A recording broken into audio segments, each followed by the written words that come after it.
L'investissement est une partie importante de notre vie. Je dirais même qu'elle est primordiale. Car après avoir travaillé pendant un bon bout de temps, vous allez être rémunéré et cette rémunération sera scindée en 3 parties suivant vos objectifs. C'est-à-dire en épargne, en consommation et en investissement. L'épargne va vous servir à pouvoir veiller à vos vieux jours, éventuellement à des problèmes du quotidien, des problèmes urgents. La consommation, c'est-à-dire relativement à tout ce que vous devez manger, boire, les besoins du quotidien. Et l'investissement, c'est pour pouvoir à vos vieux jours, pour pouvoir préparer l'avenir. Donc ces 3 critères sont essentiels lorsque vous travaillez ou bien même lorsque vous recevez un revenu complémentaire. Dans ce cas de figure, une question revient très souvent. Comment investir mon argent? Dans quel secteur investir mon argent? Et quelles sont les rentabilités que je dois avoir? Pour répondre à cette question, on va vous donner 3 règles. 3 règles qui sont primordiales avant de pouvoir commencer à investir votre argent ou bien dans un quelconque projet.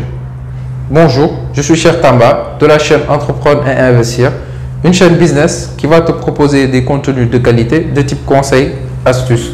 Nous irons aussi à la rencontre d'entrepreneurs, d'investisseurs qui vont te proposer leurs conseils, leur méthodologie pour que toi aussi tu puisses te lancer dans l'entrepreneuriat et dans l'investissement. Dans ce cas de figure, je te propose de t'abonner à ma chaîne, d'activer la cloche de notification pour ne pas rater mes vidéos qui sortent au moins 2 fois par semaine, c'est-à-dire le mardi à 13 h et le vendredi à 15 h. Car votre avenir est le résultat de vos choix présents et de votre volonté à vouloir le construire maintenant.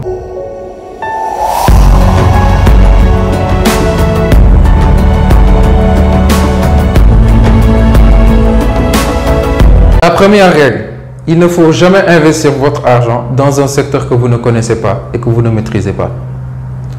La majorité des personnes, elles sont incrédules quand il s'agit d'argent et d'investissement. C'est-à-dire, elles se fient à des personnes ou bien à des soi-disant experts qui vont vous donner des chiffres bidons et vont juste pour pouvoir tirer votre argent de votre poche. Donc, avant tout, il faut connaître le secteur dans lequel vous allez investir votre argent. Peu importe dans lequel vous voulez investir, mais il ne faut jamais, au plus grand jamais, investir votre argent dans un secteur que vous ne connaissez pas. Ça, c'est impossible.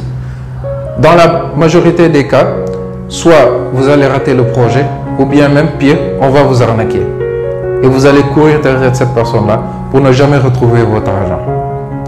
Donc, raison pour laquelle je dis à tous ceux, j'ai l'habitude de conseiller ou bien de parler, il ne faut jamais investir son argent dans un secteur que vous ne connaissez pas, que vous ne maîtrisez pas. Les crypto-monnaies, elles sont très tendance.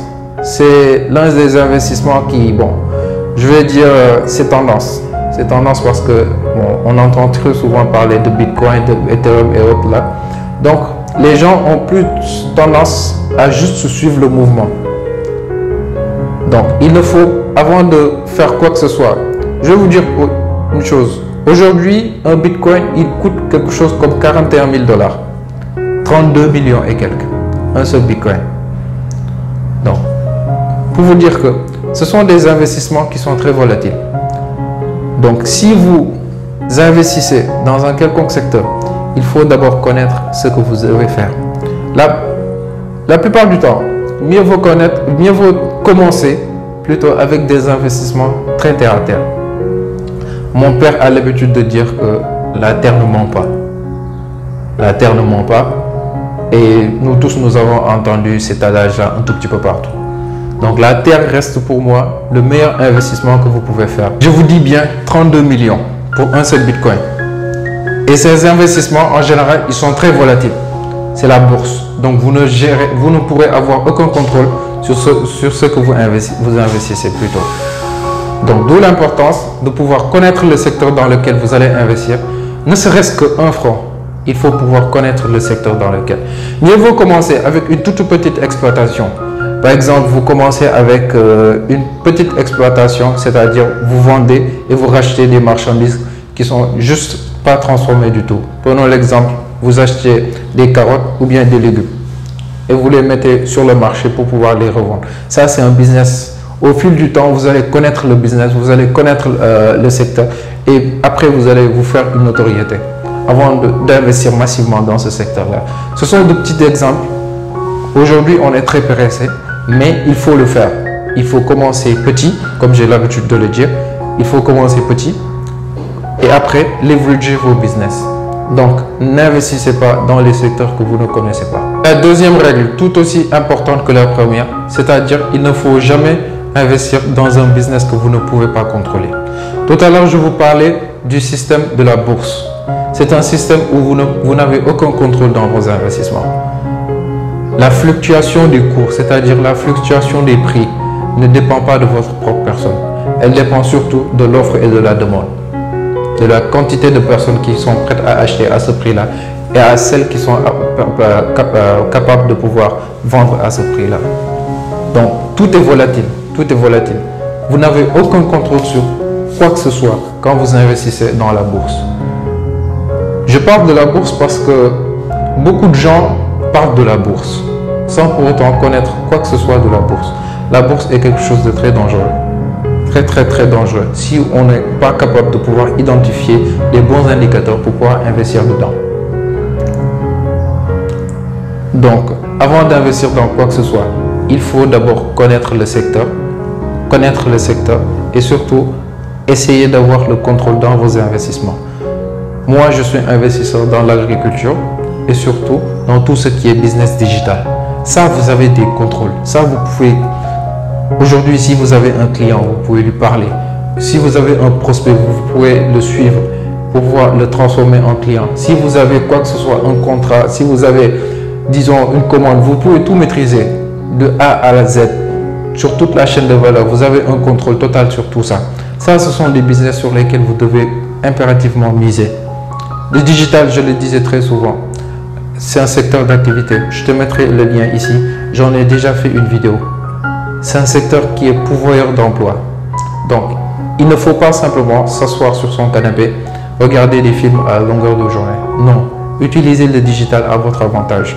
Vous pouvez commencer avec quoi? La création de sites internet. Juste pour des personnes telles que moi qui en ont besoin, ou bien d'autres personnes, des petits business, les pharmacies, les comptables, les personnes qui ont besoin de digitaliser leurs services. Voilà, vous leur proposez vos services. Et puis, comme ça, vous allez vous faire un nom là-dessus. Donc, investissez dans des produits ou bien dans des services que vous pouvez contrôler.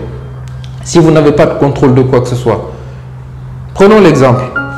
Vous investissez 1 million dans la bourse. Vous achetez quelques actions et en moins de 3 mois, vous avez tout perdu. Comment est-ce que vous allez réagir? Comment est-ce que vous allez réagir? Par contre, quand vous avez ce 1 million là, vous achetez des marchandises que vous placez et que vous revendez. L'importance juste de ce processus là, acheter, connaître des gens, connaître le marché, connaître les prix, placer cette marchandise là, avoir de la confiance, pouvoir discuter avec les fournisseurs, discuter avec les fournisseurs et surtout après pouvoir recouvrer votre argent. Tout ça, ce sont des processus qui de A à Z vont vous permettre d'être un homme meilleur, d'apprendre de vos erreurs et surtout de pouvoir pratiquer quelque chose.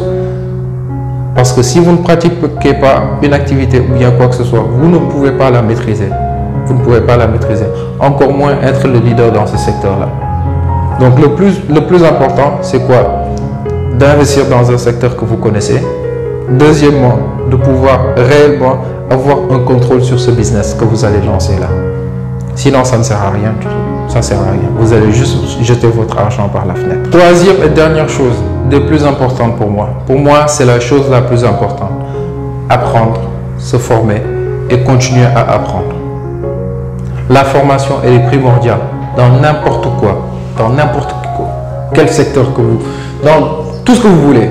La formation, elle est importante. Elle est primordiale. Moi, je dirais même qu'elle est essentielle. Sans formation, vous n'irez pas loin. Sans cette capacité à pouvoir toujours vous former, vous n'irez pas loin du tout. Chaque jour, every day is a day fighting, every day is a day learning. Chaque jour, vous devez apprendre de choses que vous pratiquez. Même quand vous êtes au bureau, vous devez toujours vous dire, aujourd'hui, qu'est-ce que je vais pouvoir apprendre de ma journée? Quel est le process que je vais bien pouvoir apprendre? Qu'est-ce que si vous n'êtes pas dans cette quête continue d'apprentissage, continuelle de formation, vous n'allez pas faire long feu. Carrément, carrément. S'il vous faut 10 ans, s'il vous faut 5 ans pour apprendre quelque chose de très spécifique, il faut le faire. Il faut le faire. Et surtout, n'essayez pas de vous spécialiser dans un seul domaine. Comme je l'ai dit la dernière fois, dans une de mes vidéos, que je te montrerai après, l'importance de la formation. Un entrepreneur, il doit être bon dans tout. Il doit être bon dans tout. Parce que l'entrepreneur, c'est le premier employé d'une société, même si c'est le propriétaire, c'est le commercial, c'est le comptable, c'est l'auditeur, c'est tout ce que vous voulez. C'est l'opérationnel, c'est tout. Il doit connaître l'entreprise de A à Z. Tous les aspects de son entreprise là, lui, il doit connaître ça. Raison pour laquelle un entrepreneur ne doit jamais être hyper spécialisé dans un seul domaine. Ça, après, peut-être vous allez employer quelqu'un d'autre pour vous suppléer dans certaines tâches. Mais un entrepreneur, il ne doit jamais, jamais, au plus grand jamais, être uniquement spécialisé sur une seule chose. Il doit être global. Il doit être global. Parce que quand vous commencez une activité, vous devez être partout. Vous devez gérer plusieurs feux en même temps. Disons par exemple, aujourd'hui, vous devez prospecter un client. C'est l'aspect commercial. Demain, vous devez gérer tout ce qui est personnel. C'est RH. Demain, vous avez des opérationnels qui sont sur le terrain. C'est opérationnel. Demain, vous avez la compta à gérer. C'est la comptabilité. Demain, vous avez, comment dire, la stratégie à gérer. C'est stratégique. Donc, vous devez être bon partout. Partout. Sur tous les domaines. Et puis, raison pour laquelle je dis que la formation, elle est essentielle. Sans formation, dans tous les secteurs. Il y a énormément de livres que vous pouvez lire. Énormément. Qui sont pas seulement dirigés seulement sur le management, mais aussi sur le commercial, la vente, le service client, la comptabilité, la gestion, l'opérationnel, tout ça. Il y a énormément de bouquins qui sont à notre disposition. Internet est une mine d'or, est réellement une mine d'or pour tout le monde, pour tous ceux qui veulent réellement improve themselves, se former en continu et surtout être toujours bon dans tout ce que vous faites. Cherchez l'excellence. Cherchez l'excellence. C'est très important. Donc, si vous n'êtes pas capable de pouvoir chercher à chaque fois à vous update, c'est-à-dire à pouvoir augmenter votre capacité, à pouvoir mieux comprendre certaines spécificités, ça c'est fini. Parce que vous êtes le cœur même de votre entreprise. Vous êtes la tête, vous êtes le cœur, vous êtes partout. Si vous n'êtes pas là, l'entreprise, il sera très difficile de pouvoir dissocier votre entreprise de votre personne. Donc, allez-y les gars, allez-y maintenant. L'entrepreneuriat et l'investissement, c'est l'aventure de toute une vie. C'est l'aventure de toute une vie. Moi, je vous l'ai dit les gars, quand vous vous lancez dans certaines choses, bon, au début c'est difficile. Au début c'est très difficile. Mais avec le temps, avec les défis, avec les inquiétudes, avec les réflexions, tout ça, ça fait de vous quelqu'un de beaucoup plus posé, beaucoup plus réfléchi. Et surtout, vous allez être quelqu'un de meilleur. Parce que non seulement vous allez mieux connaître beaucoup de choses, vous allez maîtriser certaines choses, vous allez faire des liens sur certains, comment dire, sur certains événements, sur certains schémas mentaux, c'est le mot que je cherchais, sur certains schémas mentaux que vous allez pouvoir directement connecter. Ça, c'est directement relié à ça. Si je ne vends pas, je ne vais pas pouvoir continuer mon activité. Si je ne fais pas attention à mes finances, je ne pourrai pas continuer mes activités. Si je n'ai pas assez de clientèle, je ne pourrai pas continuer. Si je ne gère pas mon personnel, je ne pourrai pas continuer. Ça, vous allez pouvoir connaître beaucoup de choses. Vous allez être quelqu'un de vraiment bien entouré. Donc, raison pour laquelle je vous dis que c'est l'aventure de toute une vie, l'entrepreneuriat. Et vous n'allez pas le regretter du tout. Donc, moi, je vous conseille réellement de vous lancer, même si c'est une toute petite activité, après votre boulot, ou bien juste pour pouvoir vous occuper. Avec le temps, vous allez vraiment commencer à pouvoir détecter certaines niches qui sont réellement intéressantes. Et là où vous allez pouvoir investir de votre temps et votre argent. Avec le début, ça va être compliqué. Le début, comme tout début, ça va être compliqué. Mais avec le temps, vous allez improve yourself et vous allez pouvoir comprendre beaucoup de choses. Donc, lancez-vous les gars. Allez-y, allez-y maintenant. Ouais. J'espère réellement que cette vidéo t'a plu. Commente-la, partage-la et surtout, n'oublie pas de me donner ton petit pouce bleu. Et si tu n'es pas encore abonné, n'hésite pas à le faire. Car nous aimons donner ce type de contenu, conseil business. Parce que l'entrepreneuriat et l'investissement sont réellement deux secteurs dans lesquels il faut vous investir. Et si vous vous investissez dedans, vous n'allez pas le regretter. N'oublie pas de me donner ton ressenti au niveau de la barre des commentaires. Et n'oublie surtout pas de pouvoir partager nos vidéos. Partagez au maximum, partagez au maximum. Donc merci, à la prochaine et bonsoir.